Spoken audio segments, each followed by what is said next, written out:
नमस्कार, स्वागत है आपका इस बुलेटिन में। मैं हूं आपके साथ ललित। तेज की तकरार किसकी सरकार।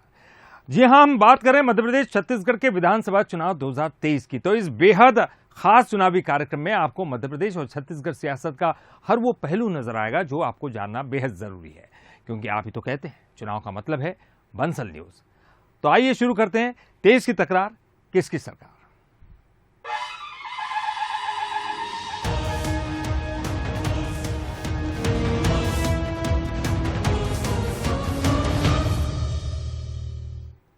मध्य प्रदेश चुनाव में पोस्टर्स के साथ क्यूआर कोड वाली हाईटेक सियासत देखने को मिल रही है। सुबह पूर्व सीएम कमलनाथ को लेकर पोस्टर्स नजर आए तो देर शाम तक बीजेपी सरकार के खिलाफ भी पोस्टर्स दिखने लगे। तो कुल मिलाकर अब करप्शन और टेक्नोलॉजी के साथ साथ सियासत का एक नया अंदाज भी देखने को मिल रहा है। और इस नई सियासत के क्या कुछ मायने हैं, इस रिपोर्ट के जरिए आपको समझाते हैं।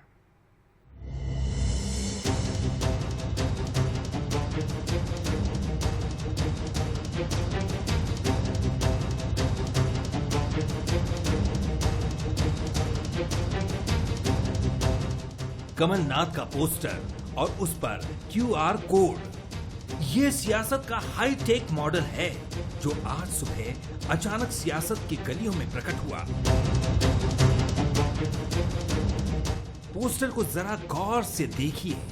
कमलनाथ को करप्शन नाथ कहा गया है और क्यूआर कोड के जरिए भ्रष्टाचार के आरोपों की पूरी डिटेल वेबसाइट में डाली गई है। इन पोस्टर्स लगाने वालों का कहीं कोई जिक्र नहीं है, ना ही इन्हें चस्पा करने वालों का पता चल पाया। लेकिन कांग्रेस ने डर्टी पॉलिटिक्स का आरोप लगाते हुए इसे बीजेपी की साजिश करार दिया है और साथ ही जांच कराने की भी मांग की है।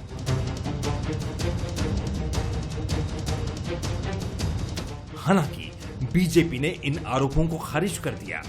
साथ ही कांग्रेस में अंदरूनी कलह को लेकर बड़ा बयान भी दे दिया। कहते हैं कि उसमें कोई क्यूआर कोड है और क्यूआर कोड में मिस्टर करप्टनाथ कमलनाथ की सारी चरित्रावली भ्रष्टाचार की है। तो भाई इसके लिए भारतीय जनता पार्टी कैसे क्या लेना देना।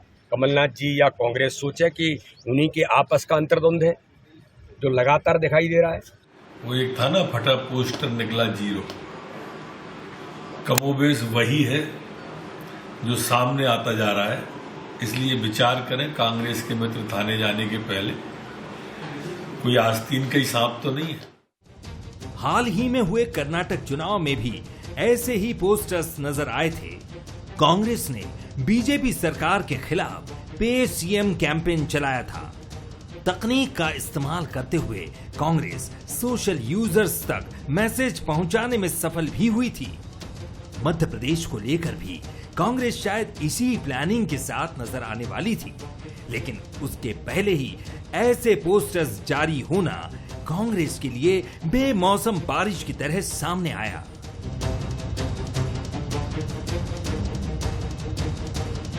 मामले को लेकर पूर्व सीएम कमलनाथ ने बीजेपी पर निशाना साधते हुए मध्य प्रदेश सरकार को भ्रष्ट बता दिया। मुझे नीचा कोई नहीं दिखा पाएगा, ये सुन ले कान खोल के। प्रदेश की जनता मेरी गवाह है और आप मीडिया वालों ने भी कभी नहीं सुना होगा कि एक भी भ्रष्टाचार का आरोप मेरे 47 साल जीवन में मेरे ऊपर नहीं लगा। आज ये पोस्टर लगा रहे, इनको शर्म नहीं आती कि इतनी निचली राजनीति में जाने के लिए। एक एक भारतीय जनता पार्टी का जो नेता है इस भ्रष्टाचार में लिप्त है। भ्रष्टाचार जैसे ज्वलंत मुद्दे और तकनीक का मेल किसी एक्सप्लोसिव की तरह काम करता दिख रहा है, जो कर्नाटक में कांग्रेस के काम आया था। लेकिन मध्य प्रदेश में पोस्टर पॉलिटिक्स से शुरू हुई लड़ाई किस लेवल तक पहुंचेगी और इसका क्या अंजाम देखने को मिलेगा, ये तो वक्त ही बताएगा। Bureau report, Bansal news. Karnataka के बाद अब मध्य प्रदेश की चुनावी सभा में भी बजरंग बली की एंट्री हो गई है। बालाघाट में सीएम शिवराज सिंह ने जनसभा को संबोधित किया। उन्होंने अपने भाषण के अंत में कहा कि बजरंग बली का मुक्का बांधिए और बीजेपी को जिताने का संकल्प लीजिए। एमपी में बीजेपी की सरकार बनाएंगे और केंद्र में बीजेपी का सांसद जिताएंगे। और इसके बाद उन्होंने जय श्री राम का नारा लगाया और अंत में हर हर महादेव के साथ अपना भाषण खत्म किया। कमल के फूल की बटन दबाएंगे, भारतीय जनता पार्टी का एमएलए बनाएंगे और लोकसभा में बीजेपी का सांसद जिताएंगे। ये संकल्प लेने के लिए मेरे साथ उठाइए दोनों हाथ, दाएं बाएं सब जगह, और बांधिए दोनों मुट्ठी बजरंगबली का मुक्का, और मेरे साथ भारत माता की जय बोल के भारतीय जनता पार्टी को जिताने का संकल्प लें। मध्य प्रदेश में चुनाव से पहले सियासी उठापटक का दौर जारी है। शुक्रवार को ध्रुव प्रताप सिंह ने बीजेपी का दामन छोड़कर कांग्रेस का हाथ थाम लिया। इसके बाद सियासत और भी तेज हो गई। ध्रुव प्रताप सिंह ने तरह तरह के आरोप लगाए तो बीजेपी विधायक संजय पाठक ने उनके बीजेपी से जाने को दुखद बताया है। कटनी की भी वो सीट जो हमेशा चर्चा में बनी रहती संजय पाठक के कारण, क्योंकि चुनाव का दृश्य भी कुछ अलग होता है। और वहां के ध्रुव प्रताप सिंह जो पहले कांग्रेस भारतीय जनता पार्टी में रहा करते थे, अब कांग्रेस का दामन थाम लिया। मेरे साथ खुद संजय पाठक है, पूर्व मंत्री। विजय राघवगढ़ जहां की आप बात कर रहे हैं, इस बार तो कांग्रेस शायद इसी तैयारी में लग रही कि फिर एक बार संजय पाठक के सामने लेकर आ जाए। जो भी आएगा स्वागत है। वो तो विजय राघवगढ़ की जनता को तय करना है कि उनको अपना सेवक किसको बनाना है। मैं तो सबके लिए तैयार हूँ। मतलब कोई जाए आए इससे कोई फर्क नहीं पड़ेगा? नहीं, देखिए एक बात तो है, परिवार का कोई भी सदस्य अगर किसी कारण से भी जाता है तो बुरा तो लगता है कि आप हमसे पुराने थे भारतीय जनता पार्टी में। 9 बार भारतीय जनता पार्टी ने 9 बार टिकट दिया उनको, उनके आदरणीय पिताजी को टिकट दिया, 9 बार उनको टिकट दिया। भाजपा का जिला अध्यक्ष बनाया, एक बार विधायक बनाया, एक बार राज्य मंत्री बनाया, कटनी विकास प्राधिकरण का अध्यक्ष बनाया। एक लंबे अरसे से ये कह लें कि 2 पीढ़ियों 3 पीढ़ियों को भारतीय जनता पार्टी ने सम्मान दिया। मुझसे बहुत वरिष्ठ हैं वो भारतीय जनता पार्टी में। आज वो किसी कारणवश अगर कांग्रेस में जा रहे हैं, शुभकामनाएं। शुभकामना आगामी चुनाव की भी उनके लिए शुभकामना है, उनकी दीर्घ आयु के लिए, स्वास्थ्य के लिए। संजय भाई तैयार हैं? मैं तो सबके लिए तैयार हूं भैया, क्योंकि मेरे को तो सिर्फ लोगों की सेवा करना है और सेवा भाव से राजनीति में हूं। राजनीति में मेरा निजी उद्देश्य कुछ नहीं है। आसिफ खरे के साथ मनोज सैनी, बंसल भोपाल।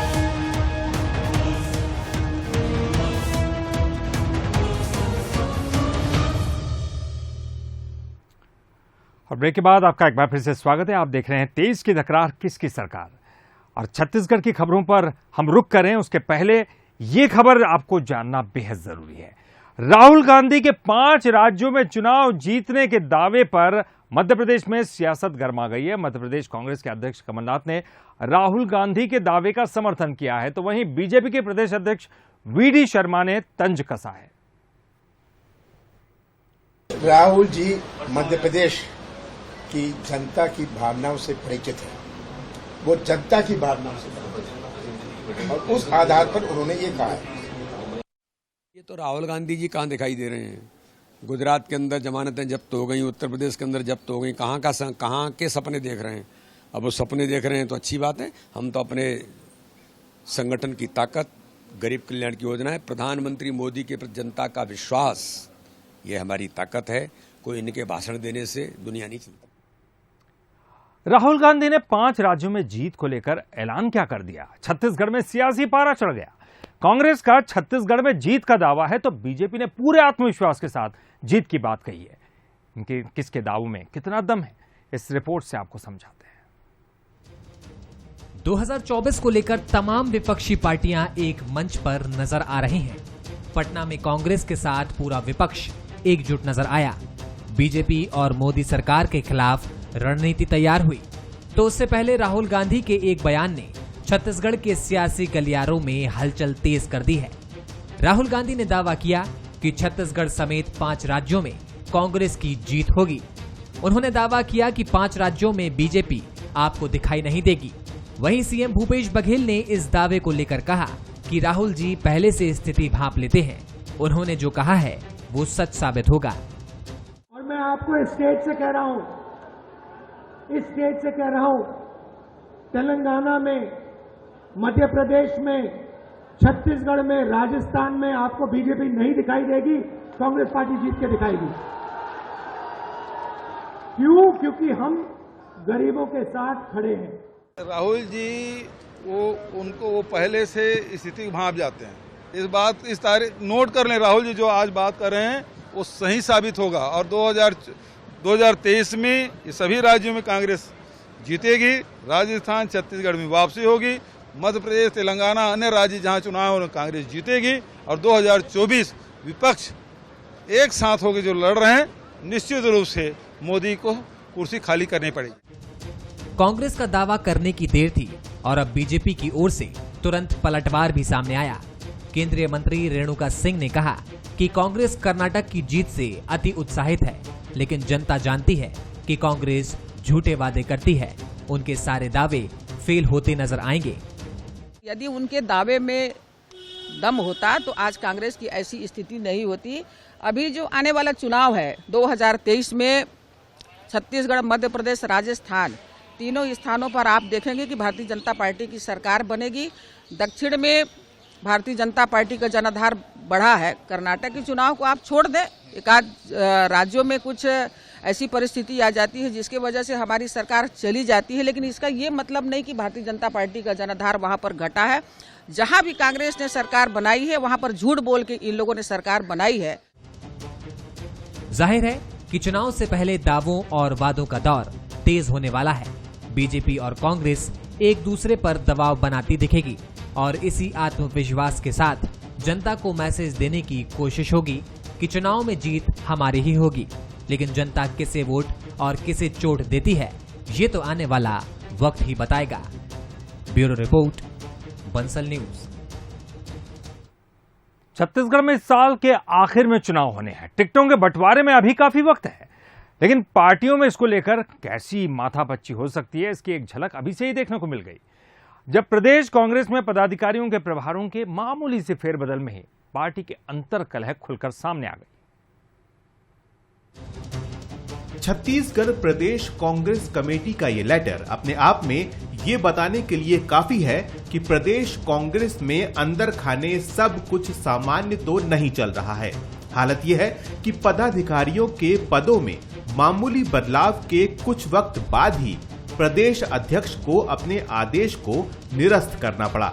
दरअसल पहले प्रदेश कांग्रेस अध्यक्ष मोहन मरकाम ने पीसीसी पदाधिकारियों के प्रभार में बदलाव का आदेश जारी किया था, जिसमें अमरजीत चावला और रवि घोष को हटाकर बतौर प्रभारी महामंत्री अरुण सिसोदिया की ताजपोशी कर दी गई थी। इतना ही नहीं, उन्हें संगठन और प्रशासन दोनों का प्रभार सौंप दिया गया था। इसे अमरजीत चावला का कद बढ़ाने के रूप में देखा जा रहा था, लेकिन सीएम भूपेश बघेल और प्रदेश प्रभारी कुमारी शैलजा दोनों को ही ये बदलाव रास नहीं आए और कुछ वक्त में ही प्रदेश प्रभारी कुमारी शैलजा ने पत्र जारी कर पीसीसी चीफ के आदेश को निरस्त कर दिया। कांग्रेस की इस अंदरूनी उठापटक ने चुनावी साल में बीजेपी को बैठे बिठाए एक मुद्दा दे दिया।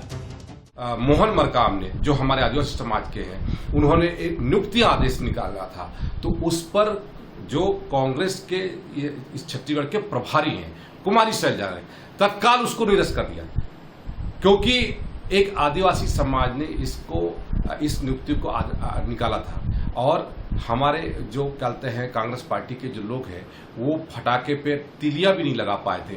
उससे पहले ही उस पर पानी बिखेरने का काम कांग्रेस के शीर्ष नेतृत्व ने किया है, एक आदिवासी वर्ग का अपमान किया है। जिस पार्टी में अनुशासन नहीं होता वहां पर झगड़े होते हैं और इनके झगड़ों का स्तर इतना ज्यादा है कि जब भी कोई बड़े कार्यक्रम होते हैं तब चप्पल जूता तक उठते हैं, मारपीट तक की स्थिति आ जाती है। ये इनके लिए बहुत स्वाभाविक है। बताया जा रहा है कि इसके पीछे बड़ी वजह इस बदलाव के लिए प्रदेश प्रभारी और राष्ट्रीय नेतृत्व को विश्वास में नहीं लिया जाना है। इसीलिए आदेश जारी होते ही प्रदेश प्रभारी और सह प्रभारी एक्टिव हुए और इस आदेश को ही निरस्त कर दिया गया। हालांकि पीसीसी चीफ मोहन मरकाम ने कुमारी शैलजा के पत्र की समीक्षा करने की बात कही है।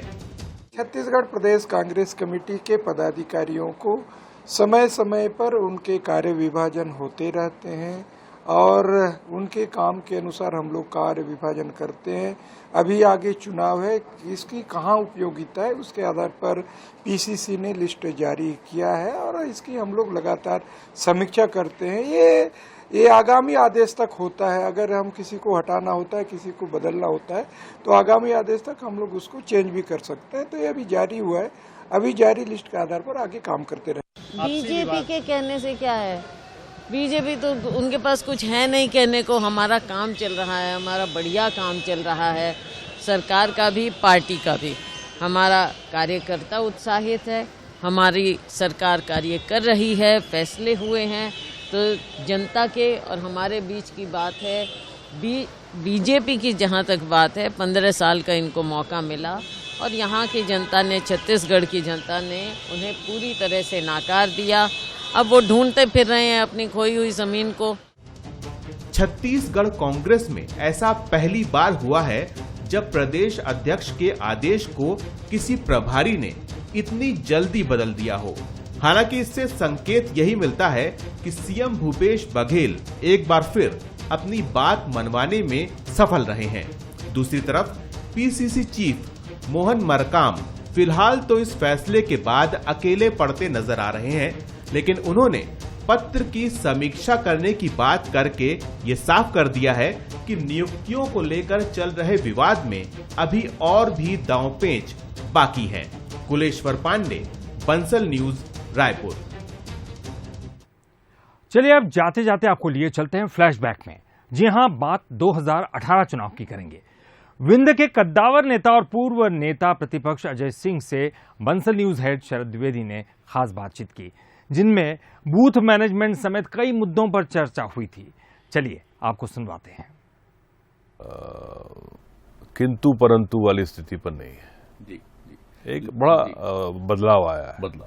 लेकिन एक एलिगेशन ये लगता रहा है कि कार्यकर्ता की सुनी नहीं जाती। क्या इस बार परिदृश्य ये भी बदलेगा कि कार्यकर्ता अगर खुद सजेस्ट कर रहा है कि ये 4 लोग हैं, लेकिन विनिंग प्रोबेबिलिटी वाला सबसे बड़ा ताकतवर जो शख्स है वो ये है? देखिए, जो कार्यकर्ता के नहीं सुनेगा वो इतिहास के डस्टबिन में जाएगा। क्या? और हमारी क्या मूल क्या है, पूंजी क्या है? पूंजी तो कार्यकर्ता है। यदि कार्यकर्ता जो चाहता है उसके अनुसार हम ना काम करेंगे तो कहीं के नहीं रहेंगे। ये देख चुके, पहले भी हुआ, 2008 में भी हुआ और 13 में भी थोड़ा कटु अनुभव था। तो अब सबको समझ में आ गई कि नीचे सर से ही बात उठेगी। ये मॉडल राहुल जी ने गुजरात में अपनाया था कि दिल्ली में वहां टिकट तय नहीं हुए थे, जिले स्तर पर तय हुए थे, और वही हम लोग चाहते हैं यहाँ पर भी हो। गुजरात का मॉडल मध्य प्रदेश में फॉलो करो, जिले स्तर से टिकट, जिले स्तर पर टिकट तय हो जी। ज्यादा से ज्यादा आप संभाग में ले जाइए। हाँ, हाँ। और वहां पर सब लोग बैठ के तय करें कि भाई ये 2 नाम है, इसमें से ये ज्यादा ठीक है, कार्यकर्ताओं की भावना इसके साथ ज्यादा है, छवि ठीक है और चुनाव भी लड़ चुका है कोई लोकल। तो इस तरह से एक नया सोच के साथ हम लोग आगे बढ़ रहे हैं। बूथ की आपने बात की, ये बहुत बड़ी कमजोरी एक आपकी रही, क्योंकि बीजेपी के लिए ये कहा जाता है कि वो बूथ प्रबंधन की पार्टी है, बूथ के अंतिम पंक्ति तक वो पहुंचाती है अपने कार्यकर्ता को।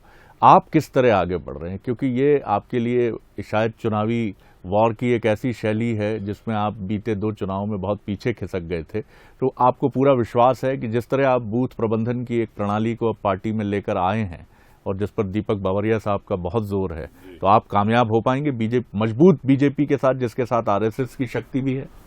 हम और सब चीज में कामयाब भारतीय जनता पार्टी की सरकार से लड़ने लायक है।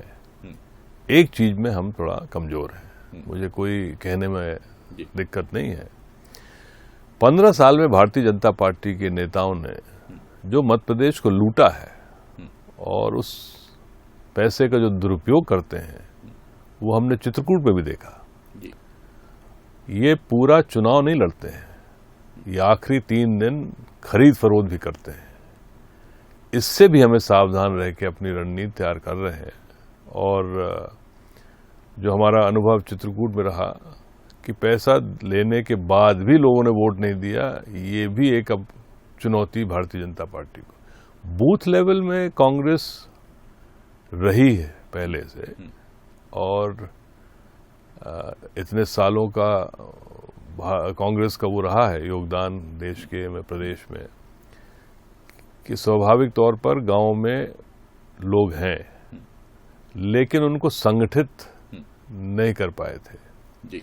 और संगठित बूथ लेवल की कमिटीज मंडलम के वो जो हो रहा है, उससे एक बहुत बड़ी ऊर्जा मिलेगी। तेज की तकरार किसकी सरकार में, फिलहाल इतना ही। बंसल न्यूज पर खबरों का सिलसिला लगातार जारी है।